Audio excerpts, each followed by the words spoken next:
একদিন দুদিন তাদেরকে সড়কপথে কাটিয়ে দিতে হয়।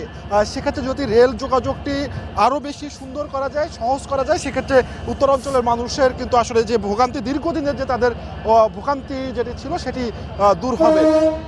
ঠিক কিছুটা সামনেই যে রেল সেতু সেটি আমরা দেখতে পাবো এবং সেই রেল সেতুতে কিন্তু আমরা উঠবো এবং এই প্রথমবারের মতো উদ্বোধনের পর এর আগে আসলে টেস্টের জন্য বা পরীক্ষামূলকভাবে কিছু ট্রেন চলাচল করেছে, কিন্তু যাত্রীবাহী প্রথমবারের মতো কিন্তু সেই ট্রেনটি চলাচল করবে।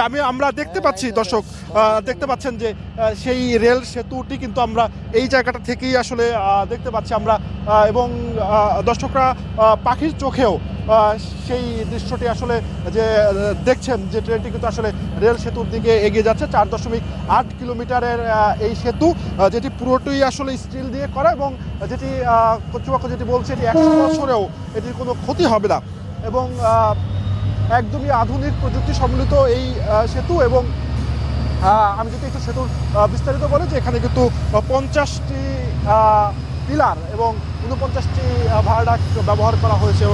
এখন কিন্তু আসলে ট্রেনের গতি বলা যায় যে অনেকটাই বেড়েছে এবং আমরা কিন্তু আস্তে আস্তে সেই সেতুর দিকে এগিয়ে যাচ্ছি।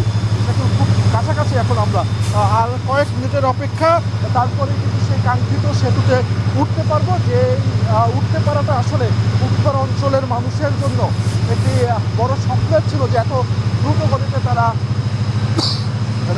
ট্রেনে তারা যমুনা সেতু পারাপার হবেন।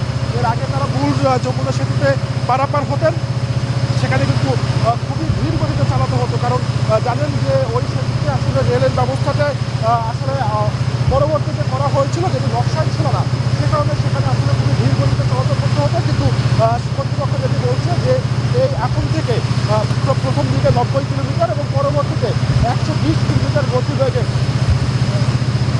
এবং 90 কিলোমিটার গতিতে সেই ট্রেনটি চলতে পারবে।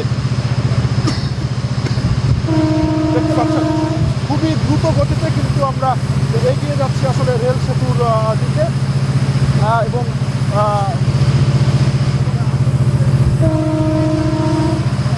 দেখতে পাচ্ছেন খুবই কাছাকাছি আমরা রেল সেতুতে ওঠার অপেক্ষা। যেটি একটি ইতিহাস হতে যাচ্ছে যে যমুনা সেতুতে আলাদাভাবে রেল সেতু করা হচ্ছে। এর আগে কিন্তু যে পাশের যে যমুনা সেতু যেটি রয়েছে সেখানে কিন্তু আসলে সেখান থেকেই রেলগুলো চলাচল করতো, কিন্তু সেটি আসলে নকশা বহির্ভূত ছিল বিধায় সেখানে আস্তে চলাচল করতো। পুরো সেতুটি আপনারা দেখতে পাচ্ছেন দর্শক। আমরা কিন্তু ইতিহাসের সাক্ষী হতে যাচ্ছে এবং আমরা সাক্ষী হতে যাচ্ছি, কারণ প্রথমবারের মতো যাত্রীবাহী বিপদের পরে যে ট্রেনটি সেটি কিন্তু এখন যমুনা রেল সেতুতে উঠে গেল। দর্শক দেখতে পাচ্ছেন যমুনা রেল সেতু যেটি কাঙ্ক্ষিত সেতু, সেখানে কিন্তু আমরা মাত্র এবং 4.8 কিলোমিটার দৈর্ঘ্যের এই সেতু, যেটি বলা যায় যে আধুনিক বিজ্ঞানের অন্যতম একটি বিষয় হিসেবে বলা হচ্ছে, কারণ এটি কিন্তু আসলে এমনভাবে ডিজাইন করা হয়েছে যে দুটোটি স্টিল এবং এটি কিন্তু আসলে দুটি লেনে কিন্তু এটি করা হয়েছে এবং বলা হচ্ছে যে এটি এখানে আসলে 120 কিলোমিটার বেগে কিন্তু আসলে ট্রেন চলাচল করতে পারবে। কিন্তু এখন আসলে খুবই দ্রুত বেগে ট্রেনটি চলাচল, যে আমরা যে ট্রেনটিতে রয়েছি সেটি কিন্তু চলছে। নিচে যমুনার পানি, ঠিক উপর থেকেই আমরা যাচ্ছি এবং সেটি আসলে স্বপ্ন পূরণ।